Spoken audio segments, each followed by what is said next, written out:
2021 ဖေဖော်ဝါရီ 1 ရက်နေ့ဟာကျွန်တော်တို့ရဲ့လွတ်လပ်မှုတွေနဲ့အနာဂတ်ကိုစစ်အာဏာရှင်တစုကထပ်မံသိမ်းယူပြီးတဲ့နောက်မှာတော့ចောင်းသားလူငယ်တွေပြည်သူလူထုတွေဟာပထမဆုံးငြိမ်းချမ်းစွာထုတ်ဖော်ဆန္ဒပြခဲ့ကြပါတယ်။ဆန္ဒပြနေ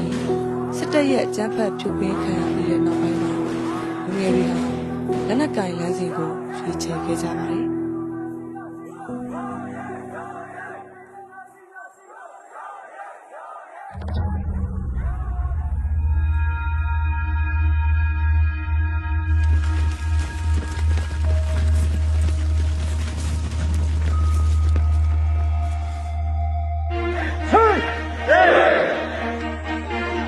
ဒီထဲကမှမန္တလေးမြို့ပေါ်ကလူငယ်တစုဟာအာနာရှင်စနစ်ကိုတွန်းလှန်ဖို့ရှမ်းပြည်နယ်မြောက်ပိုင်းကတအန်းမြို့သားလူမျိုးရေးတပ်မတော်စီမှာစစ်ပညာသင်ယူခဲ့ကြပါတယ်။နှစ်60ကျော်တက်တန်းရှိတဲ့ကျန်းဖတ်စစ်တပ်ကိုပြန်လည်တိုက်ခိုက်ဖို့တကယ်ကလွယ်ကူမနေခဲ့ပါဘူး။ DRO ရဲ့ယုံကြည်မှုတွေကိုတည်ဆောက်ရင်းပြင်ပန်းခက်ခဲတဲ့စစ်တင်တန်းတွေကိုစ조사သင်ယူပြီးတဲ့ချိန်မှာတော့ MDY-PDF ပြည်သူ့ကာကွယ်ရေးတပ်မတော်မန္တလေးဖြစ်စစ်အာဏာရှင်တွေနဲ့ထိပ်တိုက်ရေးဆိုင်ဖို့တင်ပြဖြစ်နေခဲ့ပါပြီ။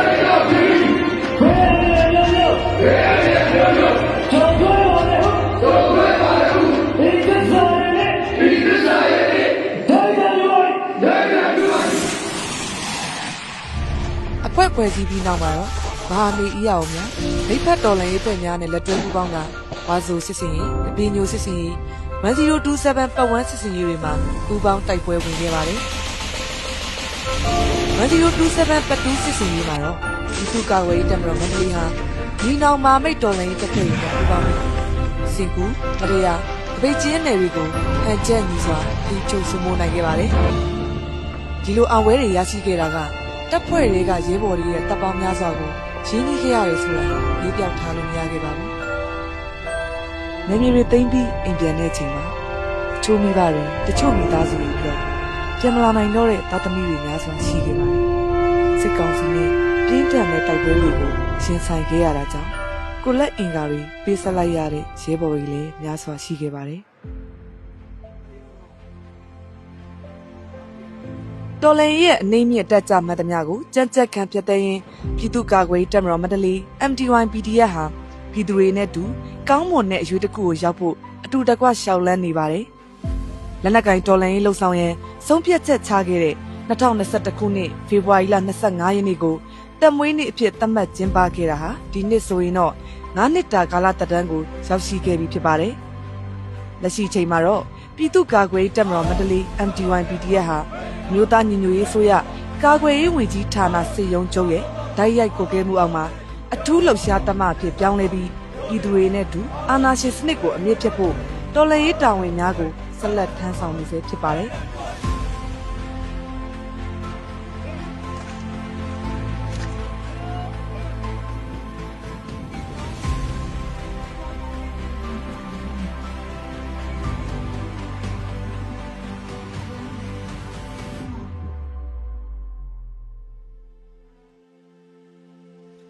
ဒီနေ့တမွေးနေ့ဟာဆိုရင်ဖြင့်ကျွန်တော်တို့ MDY ရဲ့အတွင်းမှာရှိတဲ့ရဲဘော်ရဲဘက်တွေအတွက်တော်လှန်ရေးခံချက်ယုံကြည်ချက်တွေကိုပြန်လည်နှုတ်ဆက်ပေးတဲ့နေ့တစ်နေ့လေးဖြစ်ပါကျွန်တော်တို့ဒီတမွေးနေ့မှာ9နှစ်ပြည့်တမွေးနေ့ပါပဲကျွန်တော်တို့တက်ထဲကရဲဘော်တွေသာမကဘဲနဲ့ကျွန်တော်တို့အားတနိုင်ငံလုံးမှာရှိတဲ့အခြားသောတော်လှန်ရေးရဲဘော်ရဲဘက်ညီကိုတွေကိုလည်းကျွန်တော်အနေနဲ့မှားကြားလို့တာရှိပါအဲ့ဒါကတော့ကျွန်တော်တို့ရဲ့ရှေ့လန်းတိုင်းကျွန်တော်တို့ရဲ့လုပ်ငန်းစဉ်တိုင်းဟာပြည်သူလူထုရဲ့ညှော်မှန်းချက်ညှော်လင့်ချက်တွေဖြစ်ပါဒါကြောင့်ကျွန်တော်တို့လက်ရှိတော်လိုင်းကာလအတွင်းမှာဘလောက်ပဲပြင်ပန်းဘလောက်ပဲခက်ခဲကျွန်တော်တို့တော်လိုင်းရနေမရနာဖို့နဲ့တော်လိုင်းရေးကိုတစ္ဆာမပေါက်ဖို့တော်လိုင်းရေးကိုဆက်ပြီးရုံကြီးဆက်လန်းသွားဖို့အတွက်ကျွန်တော်အနေနဲ့တိုက်တွန်းပြောကြားလိုပါအဲ့ဒါအပြင်ကျွန်တော်တို့လက်ရှိတော်လိုင်း9နှစ်တာကာလအတွင်းမှာကျွန်တော်တို့ပြည်သူလူထုအနေနဲ့ပြီးဝဦးကောင်းပါဝင်ပေးခဲ့ပြီးတော့တော်လိုင်းရေးကိုရုံကြီးနဲ့ဆက်လျှောက်လန်းလာပြီးခဲ့တဲ့အတွက်လည်းကျွန်တော်တို့နေပြည်သူလူထုကိုဒီနေရာနေပြီးတော့ပြည်သူတင်မှာစကားပြောကြလို့ကျွန်တော်တို့ရဲ့ပြည်သူ့ကာကွယ်ရေးတပ်မတော်မန္တလေးသူ့လောက်ချတပ်မရဲ့9နှစ်ပြည့်တက်မွေးနေ့မှာကျွန်တော်တို့ကြာဆုံးရဲဘော်တွေကိုညွှန်ရင်ဂုဏ်ပြုရင်ပြီးရင်ပုလိုက်အင်္ဂါဆွန်လိုက်ရတဲ့ရဲဘော်တွေနဲ့ထိခိုက်ရဲဘော်တွေကိုဂုဏ်ပြုရင်းနဲ့ကျွန်တော်တို့လက်ရှိဆက်လာမဲ့တော်လှန်ရေးခရီးကိုစ ကျွန်တော်တို့အားလုံးစီစီလုံးလုံးညီညီနဲ့လက်တွဲပြီးလုပ်ဆောင်သွားဖို့တိုက်တွန်းလို့ ကျမတို့ရဲ့ငါးနှစ်တာတက်မဟာဆိုရင်ပြည်သူလူထုရဲ့လက်ခုပ်တန်တွေကြားမှာလည်းကြုံဝေးခဲ့ရမှုပါတယ်ပြည်သူလူထုရဲ့ဝေဖန်တိုက်ခိုက်တဲ့မှုမျိုးကိုလည်းကျမတို့တင်ကြီးမြောက်ခဲ့ရတဲ့တက်မဖြစ်တယ်ဒီလိုဖြတ်တန်းလာတဲ့ကာလအတွင်းမှာကောင်းမွေဆိုးမွေပုံရရှိနေတယ်ကျမတို့လုံးဝမေ့ထားလို့မရတာတော့ကျမတို့ရဲ့ရှေ့တန်းစစ်မြေပြင်ရဲဘော်တွေကဒီချိန်ကာလအထိကျမတို့တက်မတွေနဲ့တူတော်လန်ရေးကာလနဲ့တူ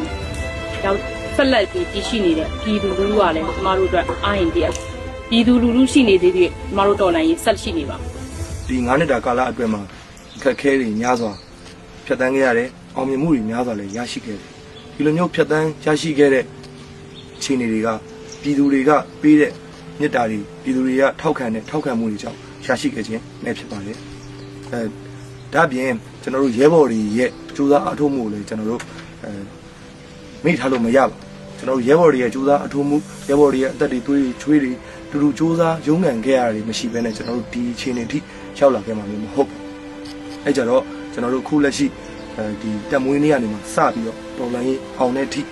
အစွမ်းကုန်ဆွမ်းသန်းတမန်ကျွန်တော်ရဲဘော်တွေနဲ့တသားတဲ့